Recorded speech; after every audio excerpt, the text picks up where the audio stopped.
Assalamualaikum warahmatullahi wabarakatuh. Perkenalkan, nama saya Ervina Kurniatami, NIM 24111911150 akan memaparkan mengenai pendetailan tulangan struktur beton bertulang tahan gempa. Pendetailan tulangan struktur beton bertulang tahan gempa ini mengacu pada SNI 032847/2002. Yang pertama, pendahuluan.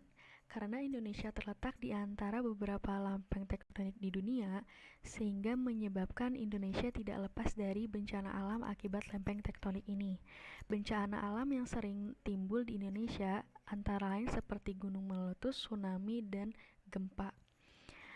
Menyikapi permasalahan tersebut, terutama kepada permasalahan bencana alam gempa, rekayasawan teknik sipil memiliki tanggung jawab untuk dapat mendesain berbagai bangunan tahan gempa, sehingga dapat meminimalisir atau mereduksi kerusakan-kerusakan yang terjadi terhadap kerusakan struktur bangunan gempa.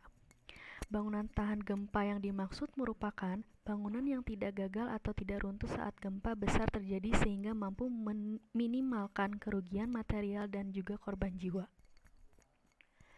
Perencanaan struktur sendiri meliputi dari 3 proses utama. Yang pertama, analisis struktur menghasilkan gaya-gaya dalam.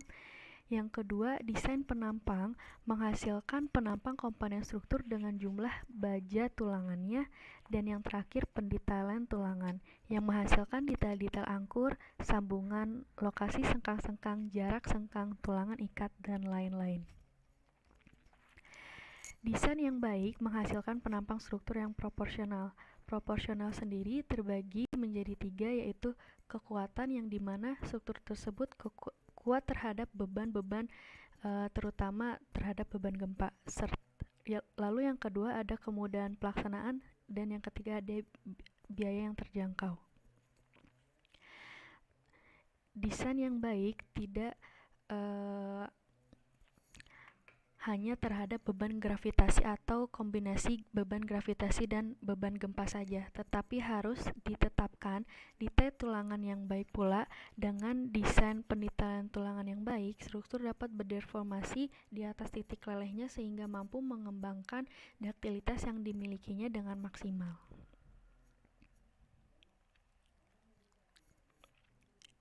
Desain bangunan tahan gempa ini diatur dalam SNI 032847/2002, yaitu dibagi menjadi 2. Yang pertama ada SRPMM, yaitu sistem rangka pemikul momen menengah. Yang kedua ada SRPMK, yaitu sistem rangka pemikul momen khusus. Sistem rangka pemikul momen ini dibedakan dari tingkat daktilitas yang dimiliki oleh struktur tersebut. Selanjutnya ada kriteria desain struktur. Umumnya perencanaan struktur beton bertulang direncanakan hanya terhadap beban gravitasi atau kombinasi antara beban gravitasi dan beban gempa.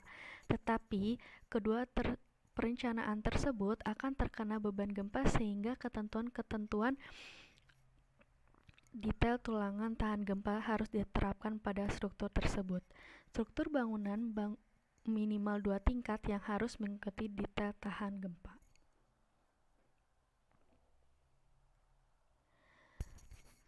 Tujuan detail tahan gempa sendiri yaitu mereduksi kerusakan-kerusakan tingkat kerusakan struktur akibat gempa.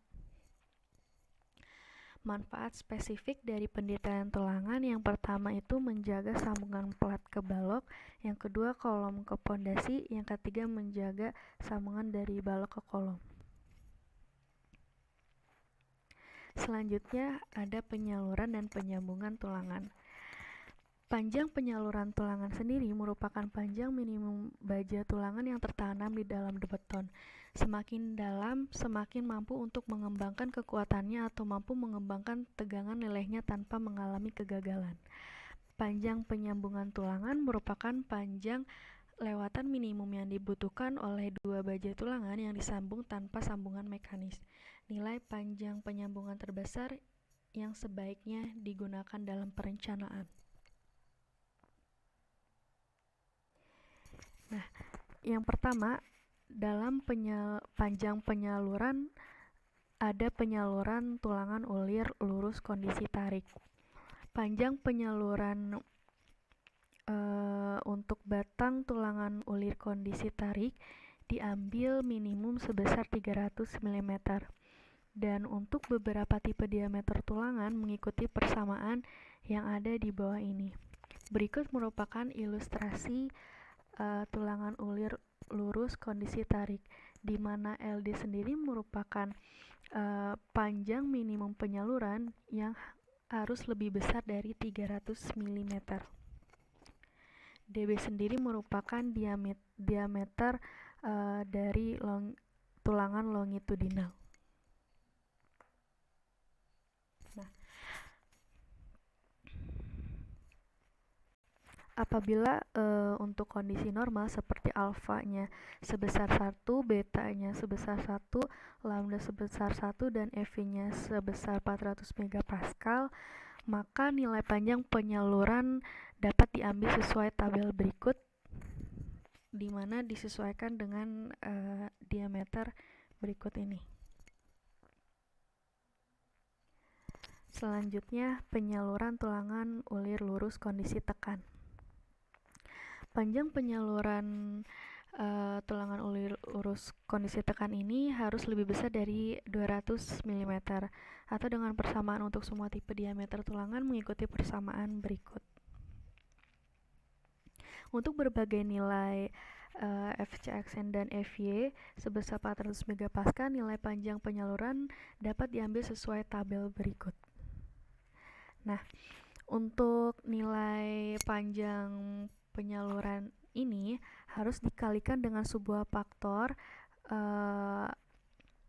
AS perlu dibagi dengan AS pasang, atau dapat direduksi dengan faktor 0,75 jika tulangan tekan tersebut dililit oleh spiral berdiameter 6. Selanjutnya ada penyaluran tulangan ulir kait 90 derajat dan 180 derajat. Panjang penyaluran ini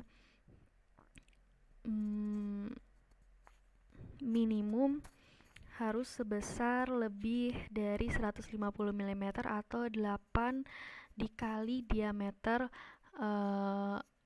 tulangan longitudinal. Untuk semua tipe diameter tulangan mengikuti persamaan berikut ini. Dan untuk berbagai nilai FC aksen, nilai panjang penyaluran dapat diambil sesuai dengan tabel berikut.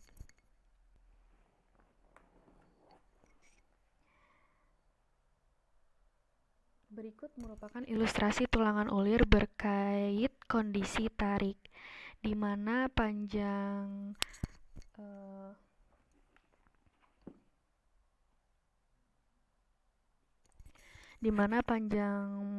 penyaluran sendiri itu harus lebih besar dari 8 dB atau 150 mm.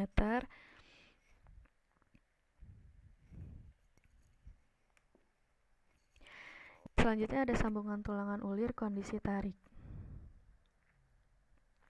Panjang minimum sambungan ini harus lebih besar dari 300 mm. Terdapat dua kelas sambungan lewatan yang dapat digunakan, yaitu sambungan kelas A sebesar 1,0 LD dan sambungan kelas B sebesar 1,30 LD. Tetapi untuk sambungan kelas A sebesar 1,0 LD ini hanya diperbolehkan jika jumlah tulangan terpasang minimum 2 kali lebih besar dari jumlah tulangan.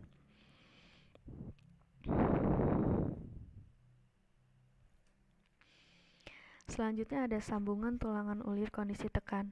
Panjang sambungan lewatan tulangan ulir kondisi tekan ini harus lebih besar dari 300 mm, dan untuk setiap nilai FY harus diambil sesuai dengan persamaan berikut.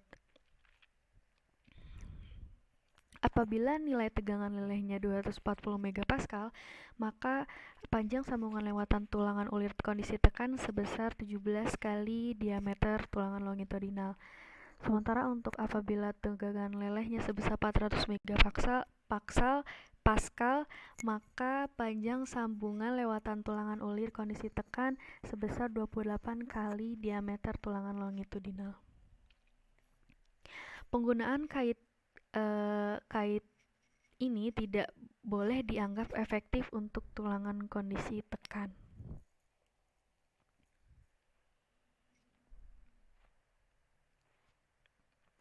Berikut merupakan kait standar menurut SNI 032847/2002. Di mana ada kait sengkang 90 derajat, 180 derajat, serta 135 derajat. Selanjutnya ada tulangan lateral komponen struktur tekan. Komponen struktur tekan sendiri merupakan elemen struktur di mana gaya dalam yang paling dominan adalah gaya aksial tekan, atau kombinasi gaya aksial tekan dengan momen lentur. Akibat gaya aksial tekan tulangan longitudinal ini dapat beresiko mengalami tekuk yang akan mengakibatkan komponen struktur tersebut menggembung dan kehilangan kekuatannya.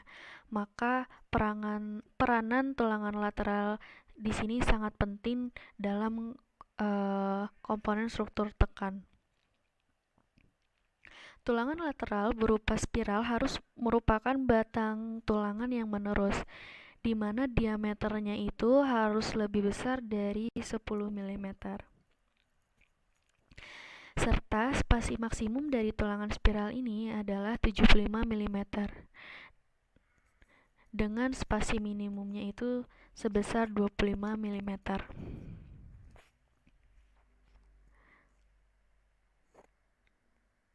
Nah, dalam ilustrasi sengkang dan sengkang ikat ini diharuskan untuk didapatkan untuk jarak maksimum spasinya itu sebesar 150 mm.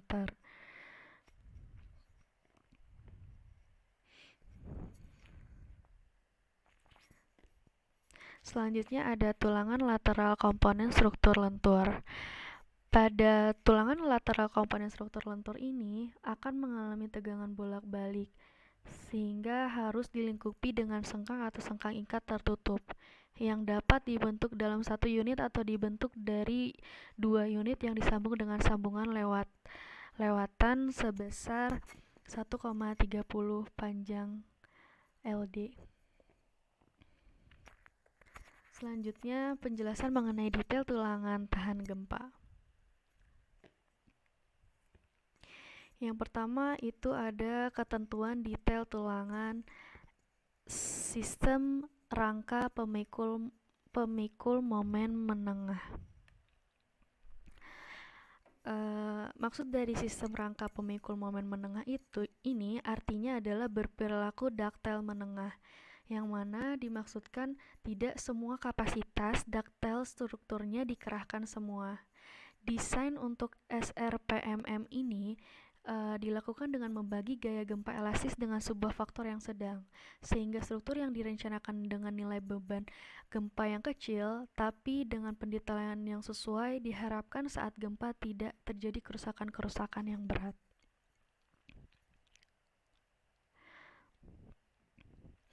Di sini merupakan ilustrasi atau gambar mengenai detail balok SRPMM, di mana jumlah tulangan positif harus lebih besar dari 1/3 jumlah tulangan negatif pada lokasi yang sama, serta jumlah tulangan positif negatif harus lebih besar dari 1/5 jumlah tulangan besar.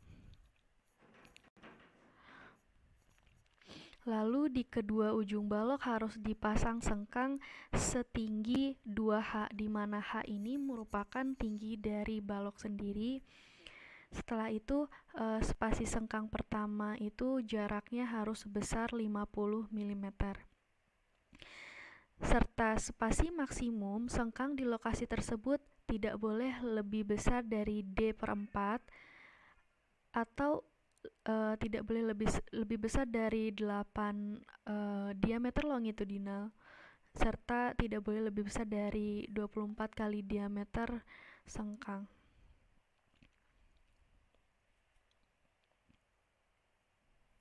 Nah, untuk di muka kolom sendiri, jumlah tulangan positif harus lebih besar dari 1/3 jumlah tulangan negatif. Sengkang di sepanjang bentang balok tidak boleh dipasang dengan spasi melebihi diameter per 2-nya.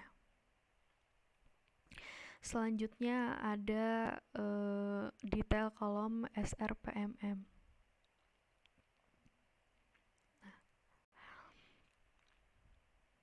Pada detail kolom SRPMM ini,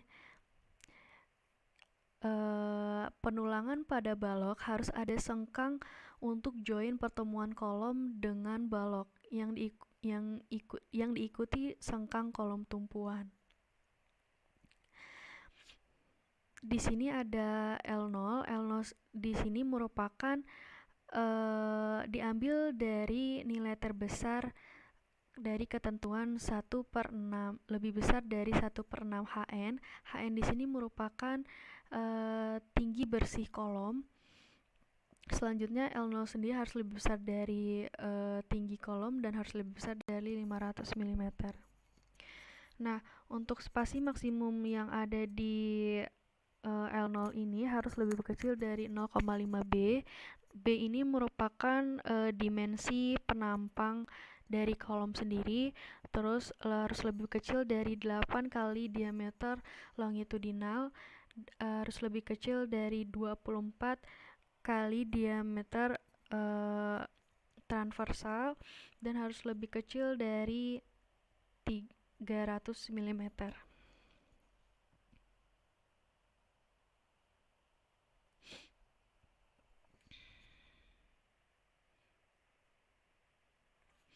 Selanjutnya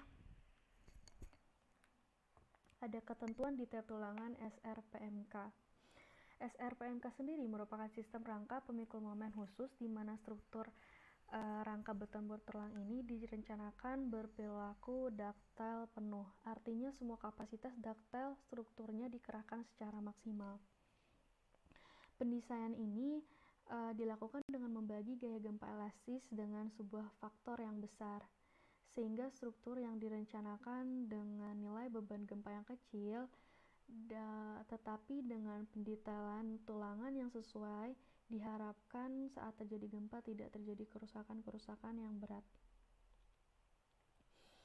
Pada gambar ini merupakan detail balok sistem rangka pemikul momen khusus. Untuk di muka kolom sendiri, jumlah tulangan positif harus lebih besar dari setengah dari jumlah tulangan negatif. Terus pada semua lokasi nilai jumlah tulangan positif harus lebih besar dari jumlah 1/4 jumlah tulangan negatif maksimum, serta jumlah tulangan negatif harus lebih besar dari 1/4 jumlah tulangan negatif maksimum. Sama seperti sistem rangka pemikul momen menengah, di mana di kedua ujung balok harus dipasang sengkang dengan lokasi 2H atau 2 dari H-nya sendiri itu merupakan tinggi balok, di mana spasi untuk lokasi tersebut itu berjarak 50 meter serta S maksimumnya dapat dilihat dari tabel berikut, dan spasi maksimum di tengah bentang balok ini harus lebih kecil dari D/2.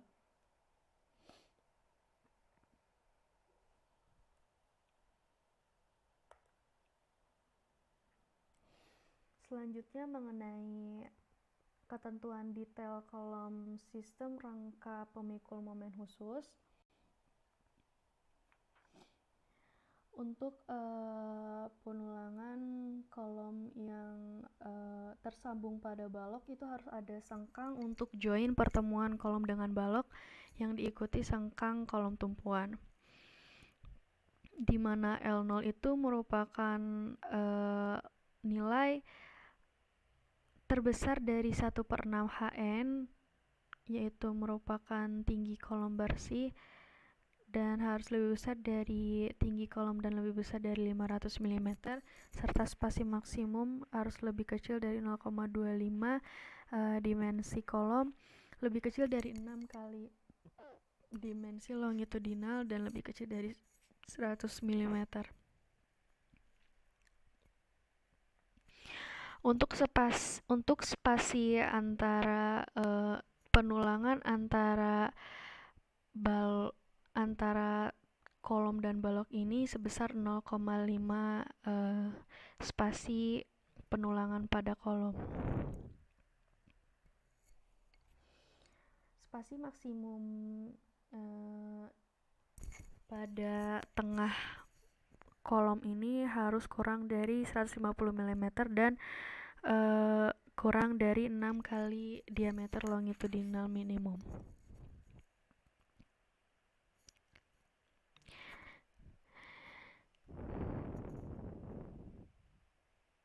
Pada ujung kolom yang berhenti di pondasi atau pile cap atau telapak atau dinding beton bertulang, maka sengkang tersebut di atas harus diteruskan sampai ke dalam pondasi sepanjang penyaluran tarik. Selanjutnya ada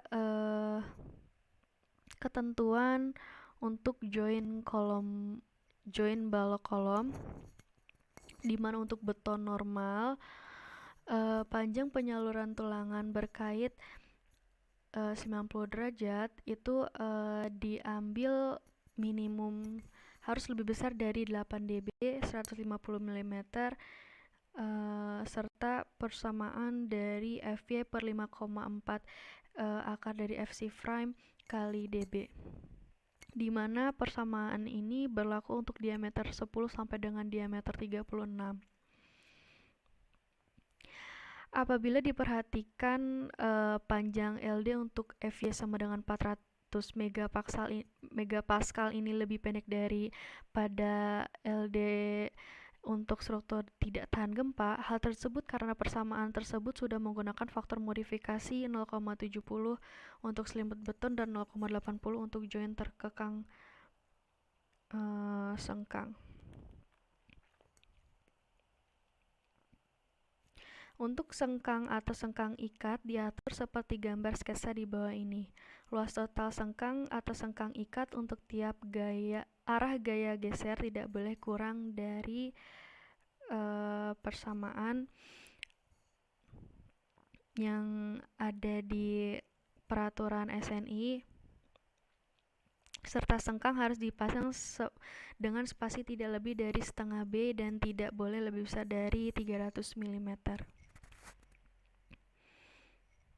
Berikut gambar sengkang atau sengkang ikat untuk ketentuan SRPMK, di mana jarak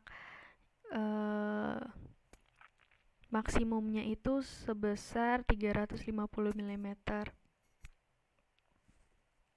serta digunakan kait 135 derajat. Selanjutnya untuk studi kasus. Studi kasus ini ada karena dalam kenyataannya banyak sekali kasus-kasus pendetailan tulangan yang muncul karena gempa sendiri tidak bisa dipastikan kapan terjadi dan kerusakannya kapan terjadi serta berdampak kerusakan yang sama, sehingga studi kasus ini terkadang diperlukan untuk modifikasi supaya kinerja dari perencanaan struktur ini dapat lebih baik lagi. Untuk studi kasus pertama yaitu detail tulangan kepala pondasi tiang. Perbedaannya adalah dalam ketentuan SRPMK terdapat harus dilingkupi dengan sengkang atau spiral yang berguna untuk menjaga inti beton, terutama untuk tiang yang didesain menerima gaya tarik. Yang kedua ada detail tulangan kolom ke pondasi. Yang ketiga ada detail tulangan balok di atas tanah ke pondasi atau disebut dengan T-beam. Selanjutnya ada detail tulangan balok ke kolom. Lalu ada detail tulangan balok ke dinding beton. Selanjutnya ada detail tulangan satu bentang balok. Ada detail tulangan satu bentang kolom. Detail tulangan kolom di atas balok. Detail tulangan kolom di atas dinding beton.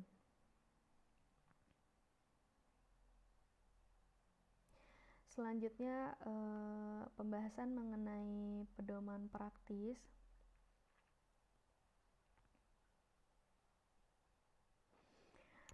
Pedoman praktis sendiri ini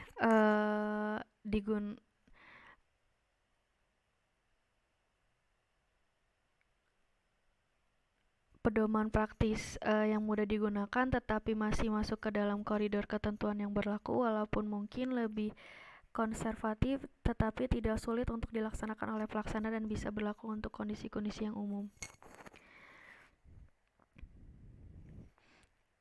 Yang pertama ada untuk sambungan pondasi kepala pondasi tiang dengan pelkap, yang mana disarankan untuk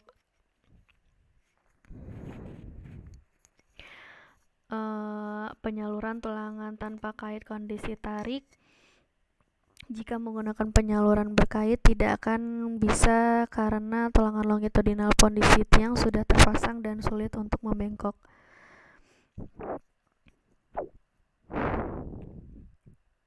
Untuk struktur SRPMK, daerah kepala tiang wajib untuk dilingkupi dengan spiral, dan untuk struktur SRPMM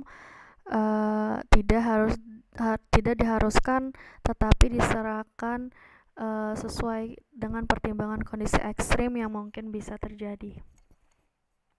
Selanjutnya ada pedoman praktis untuk detail tulangan kolom ke pondasi. Untuk struktur SRPMK sendiri dapat dilihat bahwa dilingkupi dengan sengkang spiral, dan untuk struktur SRPMM sendiri tidak diharuskan tetapi diserahkan kembali sesuai dengan kebijakan dan pertimbangan kondisi ekstrim yang mungkin bisa terjadi. Selanjutnya ada detail tulangan balok di atas pondasi atau T-beam.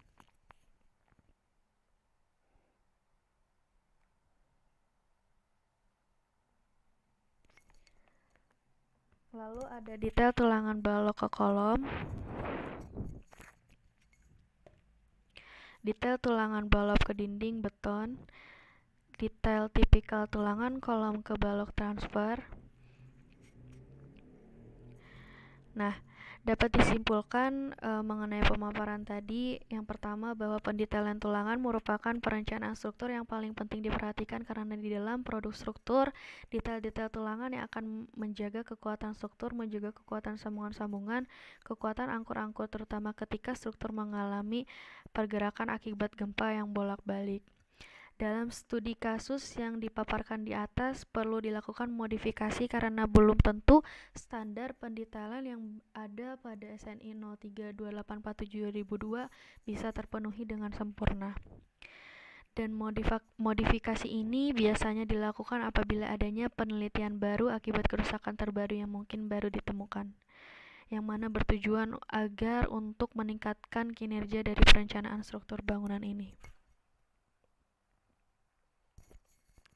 Sekian pemaparan pendetailan tulangan struktur beton bertulang tahan gempa sesuai dengan SNI 032847/2002.